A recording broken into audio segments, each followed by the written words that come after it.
अरुण नाम का एक गरीब आदमी काम की तलाश में किसी दूसरे गांव की ओर निकल पड़ा था। वो अपने साथ बहुत सारी धन दौलत, जो उसने अपनी जमीन जायदाद बेचकर इकट्ठा की थी, अपने साथ लेकर काम की तलाश में निकल पड़ा था। घूमते घूमते वो सुंदरपुर नाम के गांव में आ पहुंचता है। उस गांव में उसका कोई रहने का ठिकाना नहीं था। तभी चलते चलते उसे एक टूटी हुई झोपड़ी दिखाई देती है। अरे, लगता है इस झोपड़ी में कोई नहीं रह रहा। अगर ऐसा है तो मैं इस झोपड़ी में रह लेता हूँ। जब तक मुझे काम नहीं मिलता, मुझे इसी में कुछ दिन निकालने होंगे। अरुण अपने पैसे से भरी पोटली वहां नीचे रख देता है और थोड़ी देर वहां विश्राम करता है। अरे, अब तो बहुत देर हो गई है। लगता है सच में इस झोपड़ी में कोई नहीं रहता। अरे ये क्या? ये तो कोई पुराना संदूक लग रहा है। पता नहीं किसका होगा।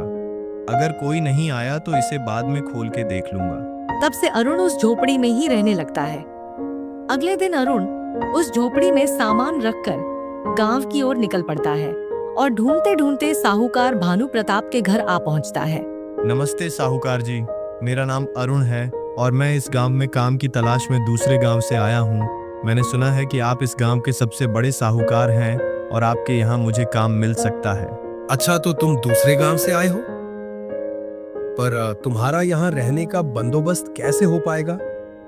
देखो, मेरे पास काम तो बहुत है और नौकर भी बहुत सारे हैं, पर मेरे पास जो जगह है उसमें मुश्किल से 10 से 15 नौकर पहले से रह रहे हैं, तो तुम्हें पहले रहने का बंदोबस्त करना होगा। साहूकार जी, मैं अपने गांव से आते वक्त अपनी सारी जायदाद बेचकर पर्याप्त धन लेकर ही इस गांव में आया हूं। वैसे मैंने रहने का बंदोबस्त कर लिया है। वो जो गांव के बाहर एक पुरानी झोपड़ी है, उसमें मैं रह रहा हूं और कुछ दिनों में थोड़ी सी जमीन लेकर घर भी बनवा लूंगा। अच्छा, तो तुम उस पुरानी झोपड़ी में रह रहे हो? उस झोपड़ी में तो कई साल पहले एक बूढ़ा व्यक्ति रहता था, पर पता नहीं बाद में वह कहां चला गया। तब से उसका कोई अता पता ही नहीं। पर तुम्हारे पास तो धन है, फिर तुम काम की तलाश में मेरे पास क्यों आए हो? अपना कोई कारोबार क्यों नहीं शुरू कर लेते? नहीं साहूकार जी, मेरे पास सिर्फ 485 सोने की अशर्फियां हैं, जो थोड़ी जमीन खरीदने में और घर बनवाने में खर्च हो जाएंगी। उसके बाद तो मुझे काम करना ही पड़ेगा, इसलिए मैं आपके पास आया हूँ। अच्छा, ऐसी बात है? ठीक है, कल से तुम मेरे खेत में काम कर सकते हो। अरुण के जाने के बाद साहूकार भानु प्रताप मन ही मन हंस रहा था। कोई मूर्ख ही होगा जो अपने साथ लाई दौलत के बारे में ऐसे किसी को बता देगा। मुझे कुछ भी करके इस मूर्ख की सारी अशर्फियां इससे छीन लेनी होंगी। उसी रात साहूकार अपने आदमियों को बुला लेता है।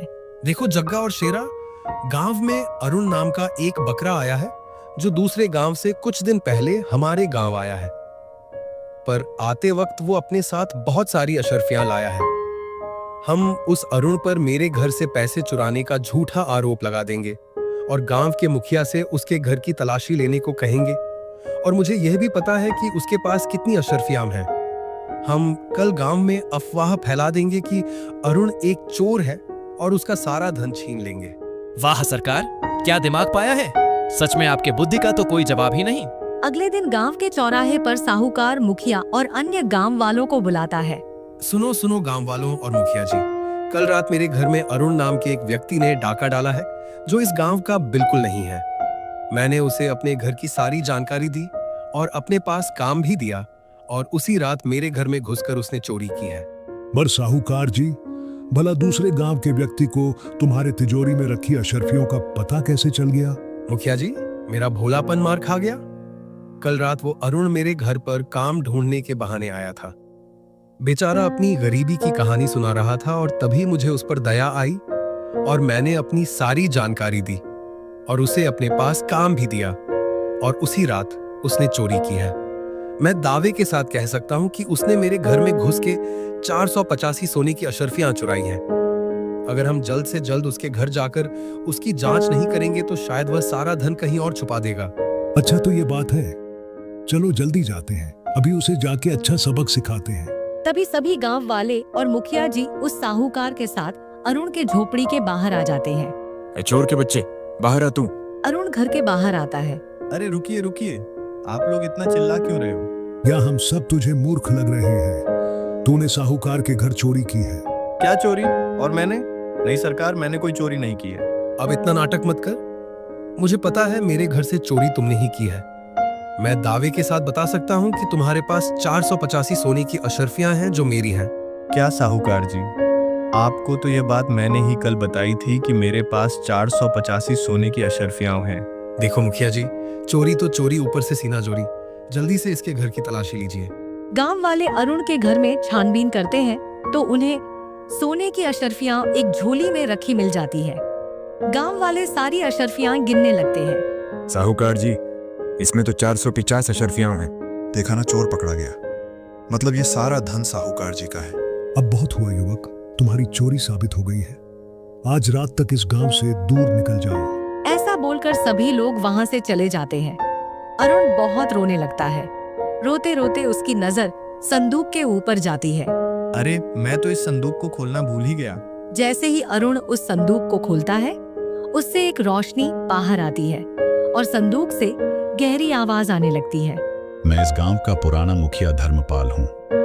कुछ साल पुरानी बात है, जब मैं इस गांव का मुखिया था, तब इसी साहूकार भानु प्रताप ने मुझसे छल करके मेरी कई सारी जमीन अपने नाम करवाई थी और मुझे मारकर इस संदूक में बंद करके नदी में फेंक दिया था। मेरी आत्मा अभी भी उस संदूक में ही बंद थी। अब लगता है वह समय आ गया है। तुम ही हो जो मुझे इस संसार से मुक्त करवा सकते हो। ठीक है, पर तुम्हारी आत्मा को शांति कैसे मिलेगी? शांति मिलने के लिए मुझे उस साहूकार का अंत होते हुए देखना है। उसने मेरे जैसे कई लोगों को ठगा है। मुझे तुम्हारी मदद चाहिए। कैसी मदद चाहिए आपको? मैं करने के लिए तैयार हूँ। तुम्हें इस जादुई संदूक को अपनी ईमानदारी साबित करवानी होगी। तुम्हें 3 अच्छे कर्म करके अपनी सच्चाई साबित करनी होगी। अरुण दूसरे गांव जाकर लोगों की मदद करता है। वह एक भूखे साधु को खाना खिलाता है, एक प्यासे बुजुर्ग को पानी पिलाता है और एक शिकारी से घायल हिरण को बचाता है। जब वह शाम को झोपड़ी में लौटता है तो संदूक को छूते ही धर्मपाल की आत्मा बाहर आ जाती है। ये तो कमाल हुआ अरुण। लगता है तुमने 3 अच्छे काम किए हैं आज। नहीं, एक और काम बाकी है। तुम्हारी खोई हुई इज्जत और धन उस साहूकार से वापस लेना है। पर हम लोगों को कैसे बताएं कि साहूकार उनको फंसा रहा है? यह तुम कुछ मत करो अरुण। अब जो करना है वो मैं करूंगा। मुखिया का भूत वहां से गायब हो जाता है और साहूकार के कमरे में जाता है। साहूकार अपने कमरे में टहल रहा था। आज तो भारी माल हाथ लग गया है। अब अगली बारी तो उस मुखिया के बच्चे की है। जिस तरह से मैंने उसके बाप को मारा था, उसी तरह से उसका भी खेल खत्म कर दूंगा और इस गांव का अगला मुखिया मैं ही बनूंगा। खेल तो तुम्हारा खत्म होगा साहूकार बाबू।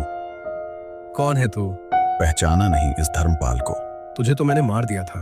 तू जिंदा कैसे हो गया? जिंदा नहीं, धर्मपाल का भूत हूँ। डर से कांपते हुए, क्या भूत? मुझे छोड़ दो। तुम जैसा कहोगे मैं वैसे करूंगा। ठीक है, तो तुम अभी के अभी इसी वक्त मुखिया के घर जाओगे और उसे गांव के चौराहे पर सारे गांव वालों के साथ मिलने बोलोगे और मुखिया को सारी बात सच सच बताओगे कि कैसे तुमने अरुण से उसका धन छीन लिया और कैसे तुमने मुझे छल से मारा था।